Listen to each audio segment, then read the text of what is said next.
राष्ट्रवादी party होने का दावा करते हैं, लेकिन यह तस्वीर देखिए आप, यह तस्वीर देखिए और इस तस्वीर को फ्रेम करके रखिए और बीजेपी के नेताओं को गिफ्ट कीजिए। इस तस्वीर को फ्रेम में लगवा करके बीजेपी के नेताओं को गिफ्ट कीजिए। और मैं तो कहता हूं कि प्रधानमंत्री नरेंद्र मोदी को भी यह तस्वीर जरूर देखनी चाहिए। यह मिल रहा है हमें।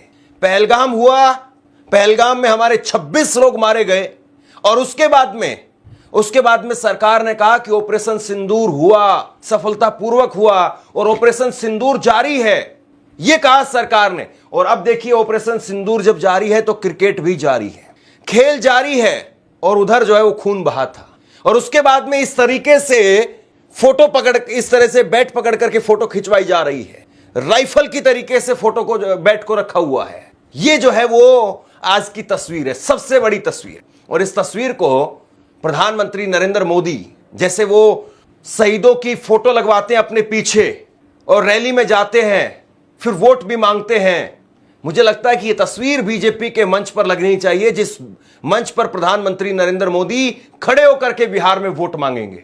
वहां पर उस मंच पर यह तस्वीर लगनी चाहिए पीछे, और ये तस्वीर लग करके जो है वो बीजेपी को वोट मांगना चाहिए। पूरा देश आज ये सवाल पूछ रहा है कि यह तस्वीर किसकी वजह से मिली, किस वजह से यह तस्वीर देखने को मिली है, और हम ये तस्वीर देखने के हकदार हैं।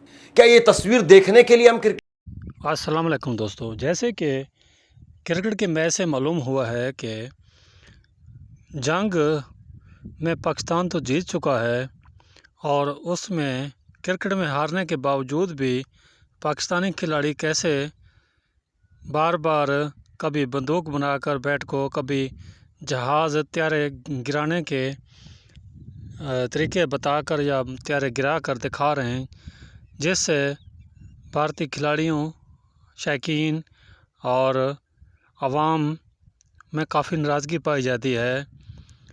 बेशक भारत मैच जीत ही गया हो, लेकिन जिस तरह से पाकिस्तानी खिलाड़ियों ने, ख़ास तौर पर हारिस रऊफ़ ने जो इशारे किए हैं, उसके बाद मैच जीतने के बावजूद भी स्टेडियम में सन्नाटा छाया रहा। बाकी आप भारतीय एंकर की ज़बानी खुद ही सुन रहे हैं कि वो क्या कहना चाह रहे हैं। ये विपक्ष क्या कह रहा है मैं आपको कुछ देर बाद में बताता हूं, लेकिन मैं आपसे सवाल पूछना चाहता हूं, क्या ये तस्वीर आपको कचोटती है या नहीं कचोटती, बताइए जरा। इसके साथ में एक और तस्वीर देखिए आप, ये तस्वीर देखिए, एक और पाकिस्तानी क्रिकेटर, एक और पाकिस्तानी खिलाड़ी, वो फील्डिंग कर रहा था। भारतीय दर्शक वहां पर भारत के लिए नारेबाजी कर रहे थे, लेकिन उस वक्त में ये ऐसे ऐसे करके जो है वो दिखा रहा है कि देखो तुम्हारे राफेल विमान यूं गिर गए। ये सोशल मीडिया पर जो है, और विपक्ष के तमाम नेता इस पर कह रहे हैं कि देखिए हमारे विमानों को ऐसे करके गिरा करके दिखा रहे हैं लोग।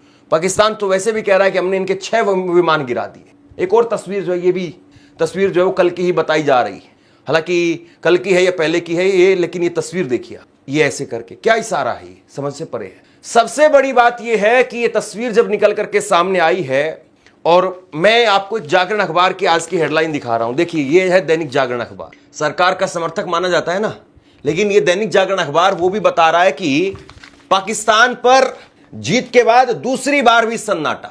ये जो है अखबार की हेडलाइन है, देखिए जरा, पाकिस्तान पर दूसरी जीत के बाद में भी सन्नाटा है। लोग सेलिब्रेट नहीं कर रहे हैं, लोग ना क्रिकेट को देख रहे हैं ना क्रिकेट को सेलिब्रेट कर रहे हैं। वरना आमतौर पर यह देखने को मिलता था कि जब पाकिस्तान के साथ में जीत होती थी तो पटाखे फूटते। लोगों की भावना क्या है, लोगों की भावना है सन्नाटा, हमें मतलब नहीं है, हम नहीं देख रहे हैं, हम इस जीत से भी खुश नहीं हैं। ये जो है वो आज की तस्वीर है, आज के भास्कर की। बीजेपी इस अखबार को उठा करके देख ले कि लोग तैयार नहीं है, लेकिन आपने ये तस्वीर दी है साहब, और ये तस्वीरें भी देख लीजिए। ये पहलगाम हमले के बाद में विनय नरवाल, उनके पिता, उनकी पत्नी, और किस तरीके से शुभम द्विवेदी, उनकी पत्नी, ये सब चीख रहे थे, छाती फट रही थी।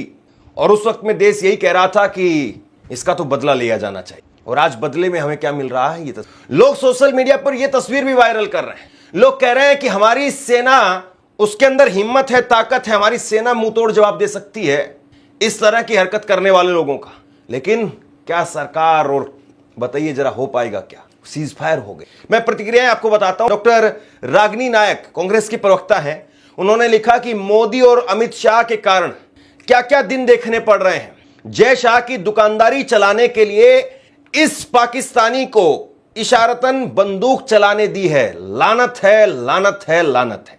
यह जो है कांग्रेस की प्रवक्ता कह रही है।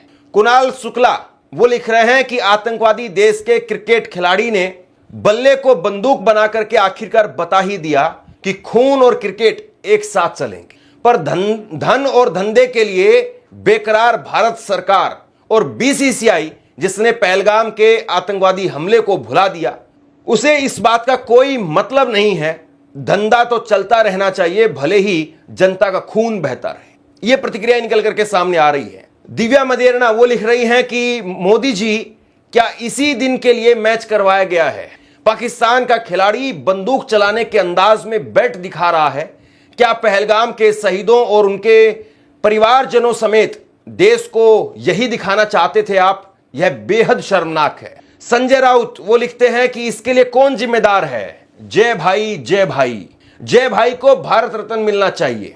यानी जय शाह, अमित शाह के बेटे जय शाह पर ही निशाना साध रहे हैं। भारत पाकिस्तान वार रुकवाने के लिए ट्रंप को नोबेल प्राइज और भारत के शहीदों के अपमान के लिए जय भाई को भारत रत्न की मांग राष्ट्रभक्तों को जोर से उठानी चाहिए। रितु चौधरी ने लिखा कि पाकिस्तान के आतंकवादियों ने हमारे 26 लोगों को पहलगाम में मार दिया था, फिर भी बेशर्म नरेंद्र मोदी और भाजपा ने हमारे देश के क्रिकेटर्स को पाकिस्तान के साथ खेलने को भेज दिया। अब वो ग्राउंड पर बल्ले से AK-47 का इशारा कर रहे हैं। शर्मनाक है। अतुल लोंडे पाटिल वो लिखते हैं कि इस अपमान के जिम्मेदार मोदी जी, अमित शाह और छोटे शाह हैं। सम्मान पर पैसा हावी होता है जब नेता देश के सम्मान के आगे व्यापारी का मुनाफा रखता है। देश का अपमान नहीं सहेगा हिंदू। हम अपने सांसदों को भेजते हैं, बताते हैं कि भैया जा करके बताओ वहां पर कि किस तरीके से हमारे लोगों को मारा गया है। जब दुनिया भर में हम मैसेज पहुंचाते हैं तो एक मैसेज यहां से क्यों नहीं जा सकता था? खेल के मैदान से क्यों नहीं जा सकता था? हो जाता 1500 करोड़ रुपए का नुकसान, 2-2.5 हजार करोड़ का नुकसान हो जाता। लेकिन क्या 2-2.5 हजार करोड़ का नुकसान देश से बड़ा है? यह सवाल जो है वो आज पूछा जा रहा है। और मोदी जी की सरकार को बताना चाहिए कि ये खिलाड़ियों का इस तरीके से कंधे का इस्तेमाल क्यों किया जा रहा है, क्योंकि सरकार से बड़ी नहीं है बीसीसीआई, और फिर भी मैच हो रहा है। सुरेंद्र राजपूत ने लिखा, यह भाजपा सरकार और बीसीसीआई में बैठे लोग नीचता और पैसे कमाने की हवस में इतने अंधे हो गए हैं कि देश के विरुद्ध युद्ध करने वालों के साथ में खड़े हैं, खेल रहे हैं, देशद्रोही हैं, भारतद्रोही हैं। पाकिस्तान का यह खिलाड़ी बैट को AK-47 की तरह से चला रहा है, लेकिन ये नमक हराम क्रिकेट खेल रहे हैं। सुप्रिया स्नेत ने लिखा, शाबाश मोदी जी, बस यही देखना बाकी था, इसलिए खिलवा रहे हैं क्रिकेट। इनकी हिम्मत कैसे हुई है करने की? नरेंद्र मोदी कमजोर प्रधानमंत्री। सौरभ भारद्वाज ने लिखा कि भारत पाकिस्तान मैच में पाकिस्तानी खिलाड़ी पूरी दुनिया के सामने भारत का मजाक बना रहे हैं। वो भारत के जहाज गिराने का इशारा कर रहे हैं। पाकिस्तानियों को ऐसा विश्व स्तरीय मंच क्यों दिया गया? हमने तभी वॉकआउट क्यों नहीं किया? भाजपा की केंद्र की सरकार पर लानत है। उन्होंने पाकिस्तान के साथ में 2-2 मैच खेल करके पूरे विश्व को बता दिया कि पाकिस्तान के साथ में सब ठीक हो रहा है, और उनकी ऐसी हरकतें। तो ये जो है सवाल इस वक्त में उठ रहा है कि भैया आप क्या करना चाह रहे हैं। और दूसरी बड़ी बात है कि जब इस तरीके की हरकतें हो रही हैं, पाकिस्तान के खिलाड़ी इस तरह की हरकतें कर रहे हैं, तो सरकार से टीवी सवाल नहीं पूछ सकता। मैं ये क्यों कह रहा हूं? मैं इसलिए कह रहा हूं क्योंकि टीवी पर तो पाकिस्तानियों का स्वागत हो रहा है। जैसे मैं अगर किसी के साथ में कोई कार्यक्रम करूंगा, किसी मेहमान को बुलाऊंगा, तो मैं क्या कहूंगा उसको कि नमस्कार सर, आपका ऑनलाइन न्यूज इंडिया पर बहुत स्वागत है, आपका बहुत बहुत धन्यवाद, मेरा आपसे पहला सवाल ये है। मैं ऐसे ही तो बोलूंगा, और ऐसे ही टीवी पर बोला जा रहा है। पाकिस्तानियों का स्वागत किया जा रहा है। देखिए जरा ये तस्वीर देखिए आप। चित्रा त्रिपाठी वो पाकिस्तान के एक्सपर्ट्स को बुला करके, पाकिस्तान के पूर्व क्रिकेटर्स को बुला करके अपने टीवी स्क्रीन पर उनको जगह दे रही है। टीवी स्क्रीन पर जो है उनको बुलाया जा रहा है। भारत के टीवी स्क्रीन पर पाकिस्तान के एक्सपर्ट क्यों बैठे हुए हैं? बताइए जरा आप इस बात को। जब भारत की सरकार एक तरफ कहती है कि पाकिस्तान के प्रधानमंत्री का हैंडल वो भारत में नहीं दिखेगा, ये नहीं दिखेगा, वो नहीं दिखेगा, ये चैनल बैन, वो वेबसाइट बैन, वो ट्विटर हैंडल बैन, दूसरी तरफ आप इन लोगों को बुला रहे हैं। ये तो कमाल की बात है भाई। जैसे गुड़ खाया जा रहा है और गुलगुले से परहेज किया जा रहा है, इन पाकिस्तानियों को बुलाया जा रहा है। और दूसरी बड़ी बात है कि चलिए पाकिस्तान के साथ में क्रिकेट खेलना सरकार की मजबूरी हो सकती है, सरकार के लिए पैसा जरूरी हो सकता है, लेकिन इन टीवी चैनल वालों के लिए क्या जरूरी है? कोई प्रोटोकॉल है क्या कि हम पाकिस्तान के एक्सपर्ट्स को नहीं बुलाएंगे तो टीवी पर प्रोग्राम नहीं जाएगा? हम लोग तो कभी नहीं बुलाते हैं, कभी जो है पाकिस्तानी का कोई स्टेटमेंट नहीं दिखाते हैं। बताइए किस यूट्यूब चैनल पर आपने जो पाकिस्तान के खिलाड़ियों को बुला करके चर्चा होते हुए देखा है? मैंने तो किसी चैनल पर नहीं देखा, या कम से कम जो 10-15 जितने भी चैनल हैं जो ठीक काम कर रहे हैं, मैंने तो उन चैनलों पर तो कम से कम नहीं देखा। ये यहां पर टीवी पर क्यों बुलाया जा रहा पाकिस्तानियों को? या सरकार को वहां पर अपने पैसे से मतलब है, इनको यहां पर अपनी टीआरपी से मतलब है, और इसलिए पाकिस्तानियों को बुलाएंगे, उनका स्वागत करेंगे। मैं पूछना चाहता हूं, चित्रा त्रिपाठी वो हंस हंस करके बात कर रही थी, मैंने देखी वो क्लिप, कॉपीराइट की वजह से आपको नहीं दिखा रहा हूं।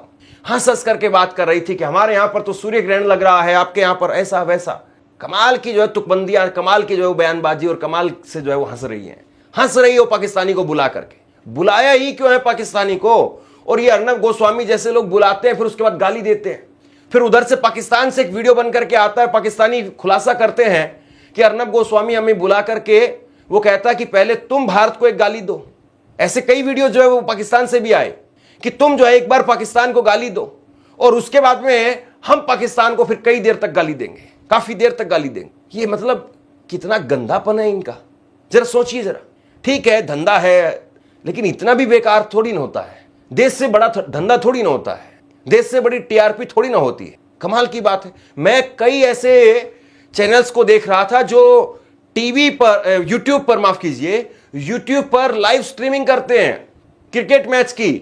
वो बीसीसीआई का नहीं, वो अपने आप से, अपने मैकेनिज्म से वो लाइव स्ट्रीमिंग करते हैं। एक दो पॉपुलर ऐसे ही नाम है, कई नाम है, मैं अभी उनको जानता नहीं हूं, बहुत ज्यादा देखता नहीं हूं, लेकिन मैंने कई क्लिप्स देखी उनकी। प्रधानमंत्री ने जरूर कह दिया था कि मेरी नसों में लाल सिंदूर बह रहा है, गरम सिंदूर बह रहा है। सरकार कहेगी मैच खेलना है तो बीसीसीआई मैच खेलेगी, सरकार कहेगी कि मैच नहीं खेलना है तो बीसीसीआई की हिम्मत नहीं है कि मैच खेल सके। ये सुनील गावस्कर ने ऑन रिकॉर्ड कहा। इससे ज्यादा आपको क्या चाहिए? मतलब बिल्कुल ब्लैक एंड व्हाइट है कि देश में लोग खुश नहीं हैं, लोग जश्न नहीं मना रहे हैं, सन्नाटा पसरा हुआ है गलियों के अंदर। कुछ होंगे जो अपने टीवी पर देख रहे होंगे, कुछ होंगे जो बीच बीच में जो है वो स्कोर चेक कर रहे होंगे, कुछ होंगे जो वैसे राष्ट्रवादी बने हुए होंगे लेकिन अंदर खाने मैच कान में वो ईयरबड लगा करके सुन रहे होंगे कुछ ऐसे लोग भी। लेकिन ज्यादातर जो देश में बहुत बड़ी आबादी है, जो सबसे बड़ी आबादी है, उसने इस मैच को एक तरीके से आप ये कह सकते हैं कि इग्नोर कर, और देखिए हमें बदले में ये मिल रहा है। पाकिस्तान आज इस मंच का कैसे दुरुपयोग कर रहा है, जरा सोचे इस बात को। और ये मंच क्यों मिला, कैसे मिला, सोचिए जरा इस बात। और हम 2 दिन पहले जो है वो खुश हो रहे थे कि हमारे कप्तान ने हाथ नहीं मिलाया, और इसको लेकर के बात रेफरी तक चली गई थी, और अब देखिए ये क्या हो रहा है। तो अगर बहुत सारे लोग लिख रहे हैं कि बीजेपी के ही समर्थक अजीत भारती, उन्होंने कहा कि आपने अपने पाकिस्तान के खिलाफ आपने अपने कप्तान का इस्तेमाल किया और अब पाकिस्तान ऐसी हरकतें कर रहा है, अब भुगतिए। इस तरह की बातें भी कही जा। कुल मिलाकर के जो भी हो रहा है वो ठीक नहीं। देश, सेना, शौर्य, बलिदान, ये बहुत बड़ी चीज होती है। इनके आगे क्रिकेट 1000 करोड़, 500 करोड़, 200 करोड़ ये कुछ भी नहीं है। यकीन मानिए, इस देश के लोगों का विश्वास मत तोड़िए, इस देश के लोगों का स्वाभिमान वो मत तोड़िए। सरकार को कम से कम फैसला लेना चाहिए था, और फैसला ना भी ले तो कम से कम आईसीसी में जो बैठे हुए हैं अमित शाह जी के बेटे जय शाह, वो थोड़ा स्पष्टीकरण तो मांग ले कम से कम कि भैया ये जो बैट आप ऐसे ऐसे कर रहे थे इसका मतलब क्या है। मतलब कहीं तो